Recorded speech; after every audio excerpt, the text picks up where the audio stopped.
Medicare Pro TV channel. And this is the Facebook page, of course. But we have the MedicareProTV.com website. We can go there and get quotes for your insurance and stuff like that. But let's get into this show for the day. My first objective is to address a question I received by an individual, and that individual was asking. I had the question exactly on my iPhone because they emailed it to me, but I can remember it not verbatim. I had an agent visit me. I'm not 100% certain, but it seems like he had a good plan. When do I know whether to do business with an agent or not? Well, if you're not certain, you shouldn't do it, especially seniors. Now, a lot of seniors are 100% on the ball, but seniors, as a rule, okay, fact, they suffer from anxiety more than the population as a whole. And you don't want to do business with somebody that you're not 100% certain with, and then later. And when I say later, I mean the next day, the next week, the next month, be like, well, I'm not sure I made the right decision. That's what gives you anxiety. That does. It gives you anxiety. It's like, well, you should never do business with somebody unless you're like, okay, got it. I'm confident. And in this way, if you had let's say and here's a test. If you had a debate about it with somebody about what you have versus, and this is somebody at the fence in the backyard, or your sister or your cousin, or, the guy that you have breakfast with sometimes or something like that. You could be confident. No, no, no. This is how it works. This is what my broker told me, and I'm certain of it. That's when you know you have a good relationship. If it's like, I don't know, I think that he gave me the right information. That's not good enough. It's just simply not good enough. If you need a good broker, you call me. That wasn't all intended to be a plug for me, but you need to work with somebody that you trust, somebody that's experienced. No, you don't need somebody that's experienced. You need somebody honest. It can be a younger person as long as you are confident they got good support. Well, we got to give young people a chance, right? Everybody says, "Oh, I only want to work with an experienced broker." Well, that's ridiculous. I mean, really, because when does that young agent get a chance to make his or her mark?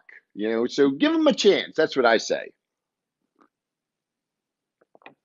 I've had many a young agent work for me that were very, very good, that were honest, and when they had an issue, and I'll tell you something else. This is not rocket science for an agent. It's difficult. When I say this, it's the Medicare stuff. It's not rocket science for an agent, but for an individual who is just coming into this and trying to learn everything real quick. When I say coming into it, turning 65, well, it's a bit challenging because, you get the Medicare and U book. Where is that book? I've got it here. But anyhow, you get the Medicare and U book, and you think you can read that and figure it out. It's kind of sort of gives you a step in the right direction. You talk to some people, and then you formulate a better idea of what you need to do. But what if some of that information was wrong? Or what if it wasn't, if it was outdated? So you get something on the internet, because there is outdated information out there, believe it or not. Anyhow, let's move on. I'm going to talk to you about a couple things. Number one, these studies that they do. All these studies come out, and the most recent one I looked at was the egg study. Now, and what's funny is I talked about all this yesterday. And by the way, good morning. And I hope you're enjoying your coffee. If you're having coffee, I'm enjoying mine. It's only my second cup, my limit. I've got it timed so that I have my second cup of coffee when I'm here with you in the morning. I have no idea where I was at before I just start talking about that. But let's see. Yes, I did this whole presentation show yesterday, but then I had to delete it. It was so bad. That's the amazing thing about the internet. You can just delete it. It was no good. So I deleted the show because I was busy doing so much stuff. And then when I did my show, the Medicare and Coffee yesterday, I was in too much of a rush, and it just wasn't right. But I was doing stuff. And when I say too much of a rush, wasn't that I was rushing getting all this stuff together for the show. It's a lot of stuff I have to do. And I'm not whining about it. I enjoy this. I really do enjoy this. This is a nice thing to do for me. So when I ask, you to give me your, call me if you need insurance and stuff or make plugs, yeah, that would be nice. But I like doing this anyhow. I really do. Back to what I was saying before. These studies, I saw one most recently about eggs. Eggs are bad for you. Well, then I do a deep dive into it, and then there's another a more broad analysis that says 1 egg a day is just fine, has no impact at all on you. 1 egg a day, no impact at all. I eat probably 3 or 4 eggs every day. Some days I skip them altogether, and I've been cutting back as much, not because of anything like cholesterol or all that stuff, just because I'm trying to eat less, because I eat a lot. I mean, I feel I'm pretty fit, but I still eat a whole lot, and just trying to cut back a little bit. I think being a little thinner, a little lighter on your feet is probably a little better. It's probably a little better for your heart. So something for all of us to think about. And again, I'm about 215 pounds, but I'm 6'1". That's not a bad weight, and it's not all in my stomach, so I'm fine. But again, I think weighing about, if I could get down to 195, well, that would be fantastic. I want to try to do it too. I think it's hard for me to get down that low, but again, I'm going to try to do it. Okay, getting back to these studies. The studies are often done. They use lab rats or mice. Well, a mice is not a man or a woman. It's a mice. Okay, I will say like a mice is not a human being. So how can you test something on a mouse? A mice, I said. How can you test something on a mouse and have it? Okay. Yes, you've got to start somewhere. That's a first step test. That's a study that they do. Oftentimes, those studies are then it goes through a progression and it ends up being a study on humans, people. And when that happens, we often find out that the mouse study was not effective. It just wasn't effective, or it did not. When I say not effective, the conclusion of the mouse study was not the conclusion of the human study. So my suggestion to these brilliant scientists, as if I'm smarter than them or something. But why publish the study at that point? You could say, we did a mouse study that probably is not going to pan out to be accurate, but this mouse study says that you shouldn't eat more than, here's another thing. I'll equate it to eggs. Like for humans, you shouldn't eat more than 10 eggs a day. But what they do is they may do something like put the amount of cholesterol that's in an egg in a mouse for 2 months, but they'll do it at a very high level, and then they'll say, well, it kills the mouse, the poor mouse, right? Kills the mouse, but that can't equate over to a human, because in order to do the same amount, and I say they put the amount that's in an egg, they often will put just 10 times the amount or 100 times the amount. And they'll do it over 2 months, and a mouse may live a couple years. So I don't know how long a mouse lives, but that's like us eating 20 eggs a day. And I don't know for fact, but I know there is some truth to what I'm saying. It's like us eating 20 eggs a day for 2 years. The studies just aren't accurate. And again, a mouse is not a man. To further drill down on this, they'll study only one type of mouse. So that's like studying only Chesapeake Bay retrievers, and then saying that applies to all dogs, and then what applies to all dogs applies to all humans. So they only have this one family of mice that they would use. So, and who knows how these mice have been, are they lab rats, like for generations, therefore mutated? I don't know. Like this, these mice, and probably not. So that's nothing to quote Nick on. All right, this gets into another thing. I've mentioned I don't eat sugar. I mentioned I keto diet, and which is more fat. Turns out that after all these years, they find out that, oh, you know what? And I've said this before, that fat is not bad for you. Again, just another falsehood. So you check that keto diet. I'm not going to go down that road. That's not, let's not do that. I think I talk about that too much. But anyhow, here's a story, and we're going to go right into the news here. On the campaign trail, Joe Biden highlights nation's lack of school psychologists. Well, I hope there's a lack of psychologists in school. I don't want a psychologist in my kid's school. Just talked about how these medical professionals are incompetent. And it's not that they're all incompetent. That's not the case. But I certainly don't. Why should you have a psychologist in the school?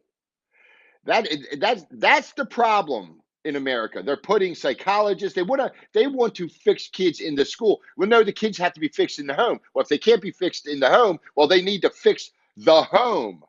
That's what they need to do. These people are utter idiots, and by that I am 100% adamant about that, and I'm accurate. They are idiots. They are absolute morons. Sometimes that coffee just comes out perfectly, and today's one of those days. The current school psychologist to student ratio is in this country is roughly 1,400 to 1, whilst experts say that should be at most 700 to 1. Experts. Who are these experts? Are they the ones that ruin the school system? You tell me. I don't call them experts. I call them something, but not experts. They have ruined the school system. Ruined it, I say, and that is a fact. Teachers need to start standing up and saying, this is unacceptable. It's unacceptable. I know a teacher that had a student hurt her back. She has an ongoing, I don't know if it's going to be lifetime chronic, but for right now, she's just got to deal with this back injury because the student was physical with her. She's a small woman, and this kid was only 13. That same student injured another teacher. How do you like that? That student is still in the school. When I was going to school, that student would not be in the school. They would have moved him out of the school. They would put him in something because they would not be allowed. It's just unacceptable. How are the other kids going to learn when there's a student in the classroom harming the teacher? How? How are they going to learn? Stupid, stupid. And I'll say it one more time, stupid people. My daughter can hear me. My daughter's in the other room. She's wondering, what's Daddy talking about? Because I'm so loud. She's like, not in my school. No. And I wouldn't send my child to a public school. There's no way in the world my child could ever go to a public school. I just would not allow it. I have older children that went through public schools, and that probably was a mistake on my part to allow that. And I do know that as they were in the school system, and my youngest went to a private school and ended up in a public school, in the best school area, because we had a home in an area that my child could go to the very best schools, and they were no good, in my opinion, just no good. And now there is the ability for the kid to be in the top tier classes and they get that top tier education. But you put them in a regular classroom, the classrooms are dysfunctional. The classroom itself is dysfunctional. My oldest son told me one time, he said to me, Dad, I can't understand the teacher. I met with the teacher, and the teacher was from another country, and spoke and was teaching math, but was speaking almost broken English. Unacceptable. I don't care what you think. When I say I don't care what you think, I don't care if you think, well, we've got to give everybody a chance to have a job or career. Well, not at the expense of the children. Okay, so if the teacher cannot speak good English, they should not be teaching the child. End of story. I don't care. And you know what? To go further on this, they need to teach English in the schools so that everybody can communicate with each other effectively and everybody can get along better. Not having bilingual, they can learn the other language. You know what? I grew up in Baltimore, right on the city county line, a town that, and we had the Greek town was like right down the road from me. And Greek town, all the Greeks spoke their language. My next door neighbor was Greek, and I would learn the profanities as the kids do. They would learn the curse words. They spoke Greek. Those Greeks have their identity, their culture to this day. They have their Greek school and stuff like that. They don't have to. They didn't say, "Oh no, they must teach the Greek language in the schools." That's stupid. Another moronic thing that Americans do and allow. How can they be so stupid? I just don't know. No bilingual. You know what? And they could save hundreds of millions of dollars probably. And I'm saying hundreds of millions because every insurance company, okay, I deal in the insurance business.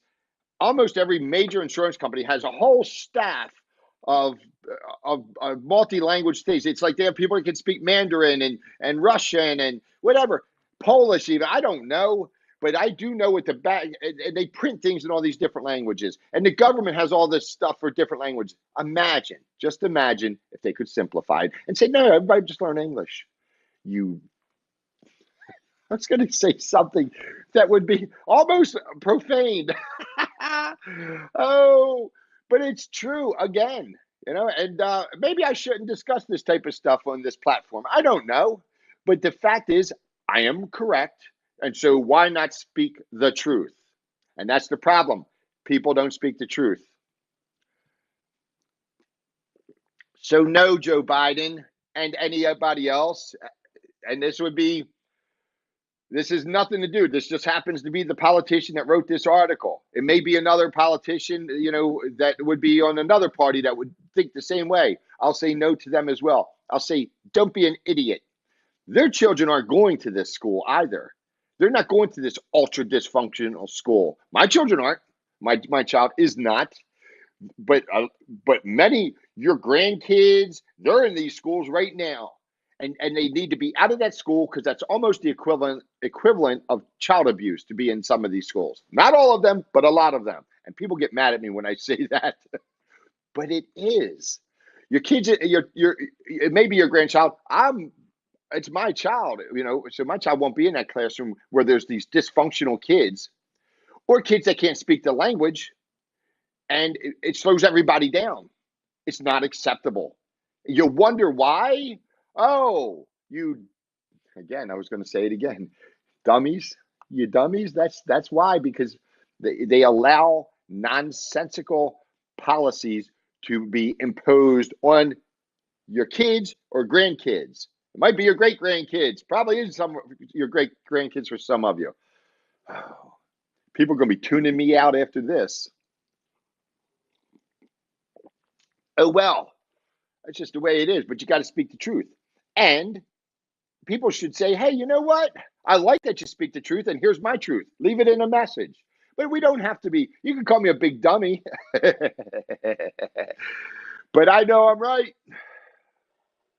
All right.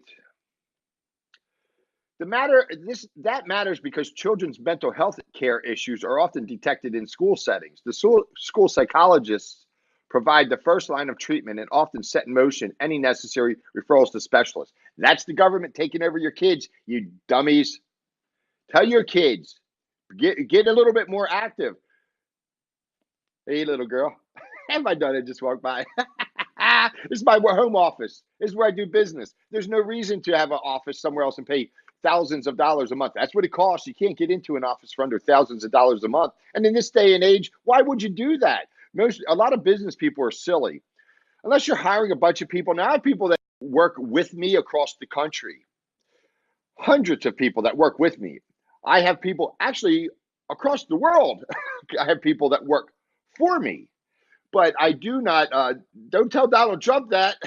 I got offshore employees, but I do. And, but I have people that I support all over. And, but for people to, and again, this is where people do not make good decisions. And I've been down this road. You open up a business and you think you got to open up an office. Not in 2019. That's 1990 thinking. That's 2000 thinking.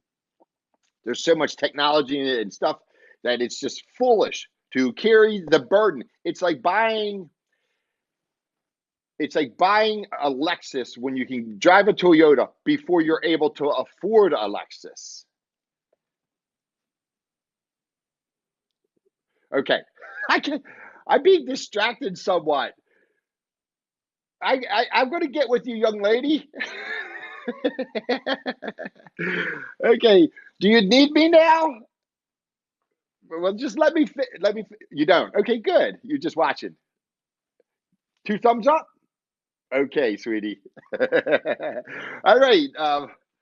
So I'm going to get back to the news here. Let me get back. Oh boy, oh boy, oh boy, oh boy. Yeah, okay, so I'm just going to leave it at that. No psychologists in the schools. If somebody needs a psychologist in the school, they need a psychologist at the house. And even then, who says psychologists, they don't even agree on how to help people. You know what they want to do? They want to give them a pill. They want to give them some Ritalin, Adderall, whatever it is, Paxil, Prozac. They give kids all these crazy things. Not that it's not warranted in some cases. Crazy. Keeping kids healthy and sane in a digital world. Okay, while we're talking about kids, this is a good topic. Okay, making sure all my systems are going good. All right, keeping kids healthy and sane in a digital world.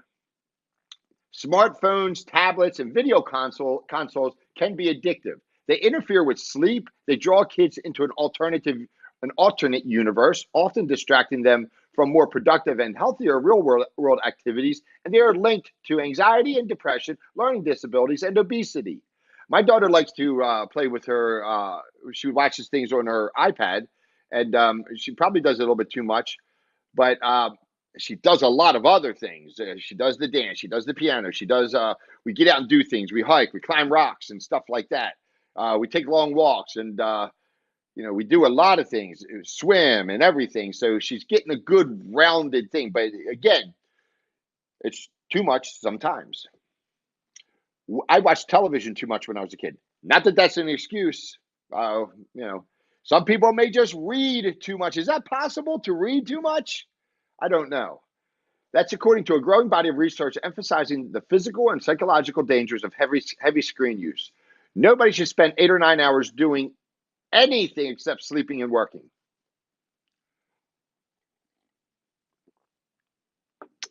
Okay. Yet for many teenagers, mine included, cell phones and social media are also indispensable tools for planning their social lives, keeping up with schoolwork, and staying in touch with out-of-town friends and relatives. Well, your kids don't really need to stay in touch with everybody. They did, for a million years, they didn't stay in touch with everybody. It's not like all of a sudden, oh, I got to talk to everybody. I got to be in touch with everybody. No, you don't. No, you don't. Write a letter.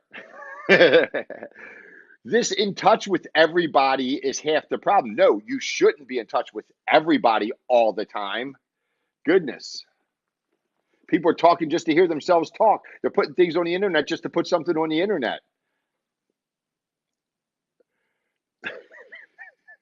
This is rant day. Oh, I recently talked to Samantha Dunn, a former journalism colleague who spoke glowingly about her 10-year-old son's use of digital technology in pursuit of knowledge. And that's good. But I don't really care what a journalist says, because journalists are part of the problem in America as well. The news, journalist people become newspaper people, become newscasters or personalities on the news. They are no good. Yes.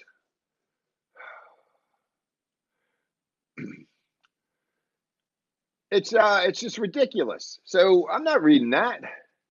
I'm not reading that news.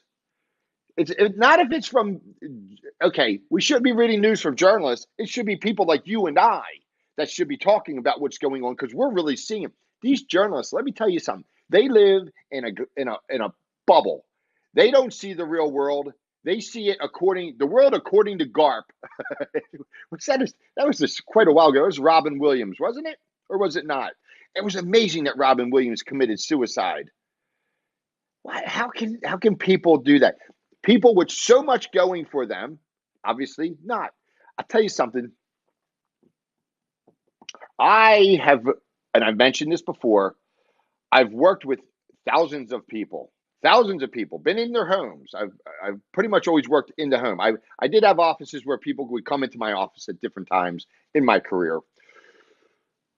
But it's just what gravitated to me, going to the home and helping people. And I found that the more simple the people, the more happy the people. The people that are not chasing things still at that age, when I say that age, see, 65, when they're just settled down and said, this is it.